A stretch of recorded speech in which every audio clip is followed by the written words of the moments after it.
All right, I just wanted to take a few moments to talk about something, and this is addressed towards the Crystal Palace fans, those that are being incredibly supportive, and those that are, without faulting you,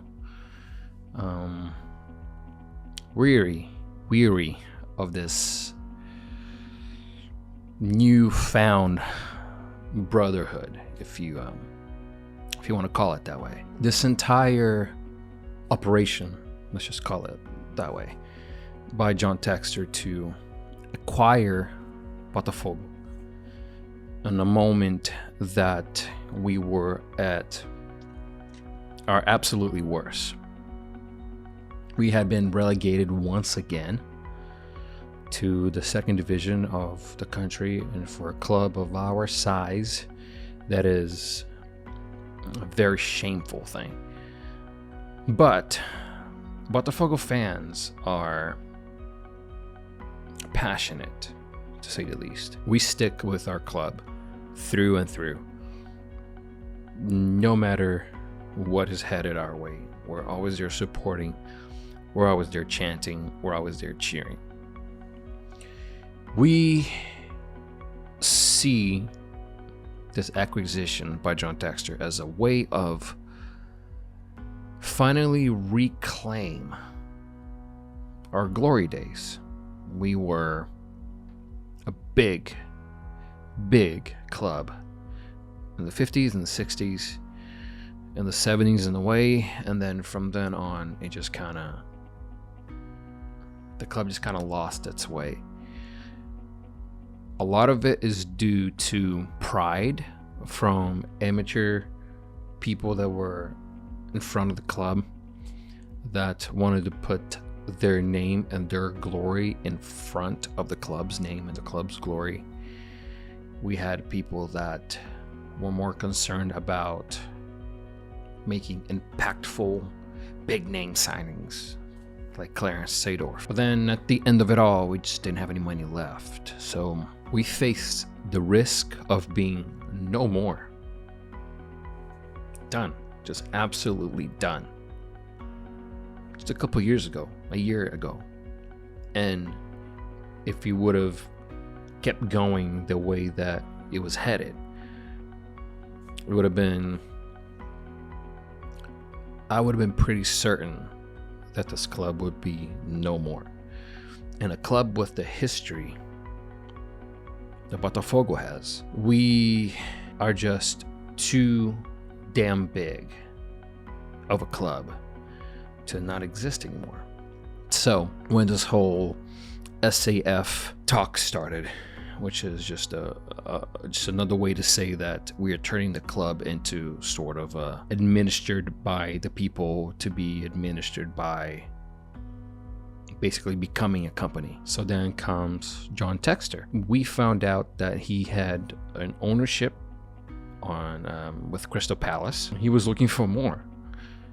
And he has business partners and all of that. So when he heard that the club was for sale, he thought a club this big should never be in the situation that it is right now, and no one should be able to own a club like Botafogo. I mean, we're talking about a group of players that traveled Europe during the 60s and the 70s because we're just so damn good. The competition in our country just wasn't good enough.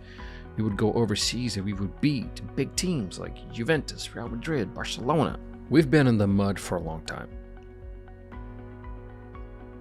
So when the proposal came in and Textor said, yeah, I want to go forward with buying this club, which is 90%. So Palace fans, please listen very, very carefully to what I'm about to say. John Textor does not own 100% of the club. He does not. John Textor cannot change the club's badge, the club's colors, the club's name. The three sacred things. He's not able to change. It's in a legal document. He cannot change it. So for those that are worried that Botafogo fans are just looking for the quick cash or the glory that the cash may bring, that we are selling our soul to just an investor and we're selling the club's identity, we're not. And it's in the contract for that reason. We would never change our colors. We would never change our badge. Our badge is the most beautiful badge in the world. I know I'm speaking to fans of another club right now, but Botafogo's badge is the prettiest badge in all of football. That is hands down. We have our black and white colors that we would never change for anything else. And we're loyal. So when you see this overwhelming support by Botafogo fans watching your matches and tagging people on Twitter or whatever, making videos like these to explain to you guys exactly what's going through our heads so you can understand us a little bit better. You know, Botafogo fans are going out of their way to purchase Palace gear, just like I have here with the shirt. I actually bought the shirt December, 2 days after Christmas, and I just got it about 2 weeks ago. So you guys got to do a little bit better on that. But you know, we see this alliance, right? Because we're not the same club. Crystal Palace and Botafogo are not going to merge. That's not what's happening here.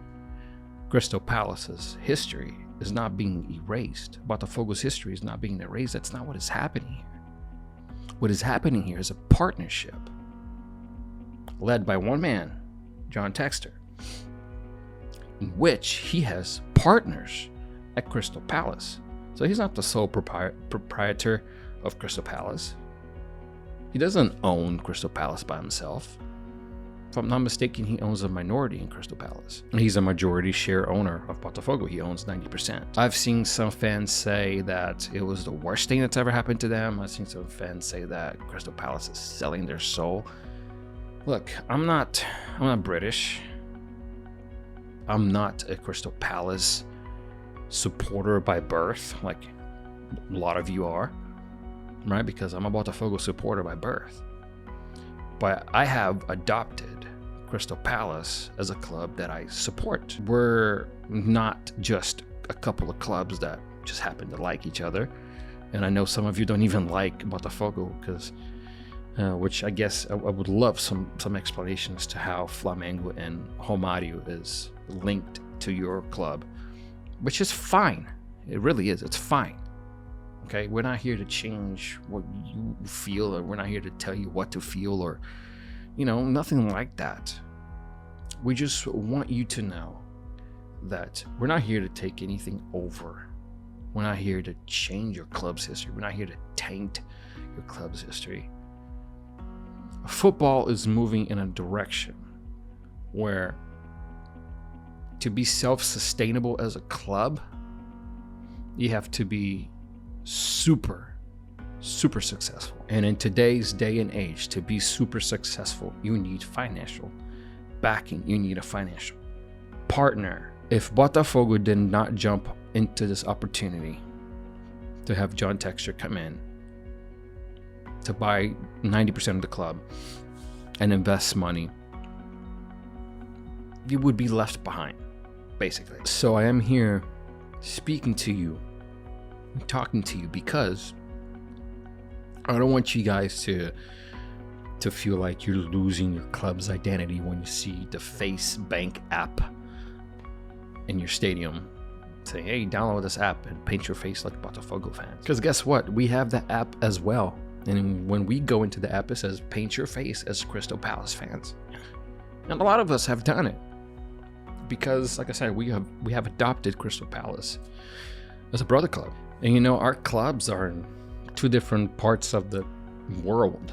We're in two different continents. We play different competitions. We're not gonna really ever go head to head in any competitions unless both of our clubs end up in the World Cup of Clubs. You know, if Palace wins the Champions League and Botafogo wins the Libertadores Cup, then yeah, perhaps we'll meet each other then. But when we do, I don't feel like it needs to be this rivalry or anything like that. In fact, I think it's going to be a huge party because we are in the process of creating this relationship. So for those that have interacted with me on Twitter in a negative way, if I rubbed you off in any way, and it's not what I meant to do at all, we are here, our club and the fans, we're here for you guys just as much as you guys are here for us, because this is a partnership, you know. And yes, John Textor could have owned whatever, Sutherland or West Ham or Arsenal, and our situation would have been to affiliate ourselves with those clubs.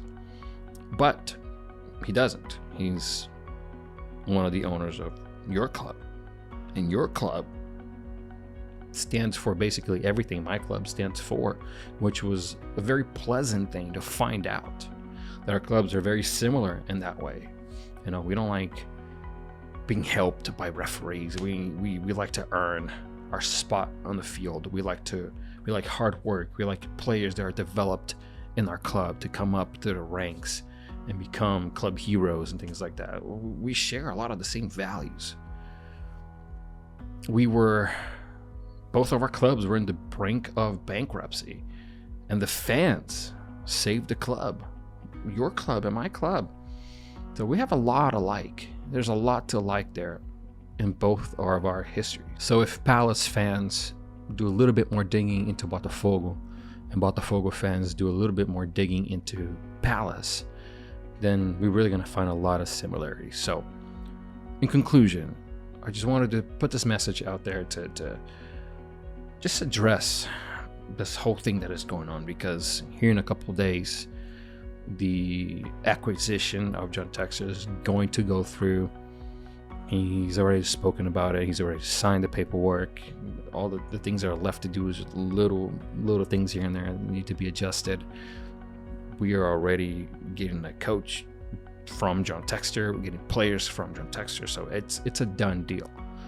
So in a couple of days, it's going to be official. And we just want to tell you guys, as I'm wearing a Palace shirt here, that don't look at this as a rivalry, because it isn't. This is a partnership. This is going to be a brotherhood that we hope it will continue for the years to come. Up the Palace.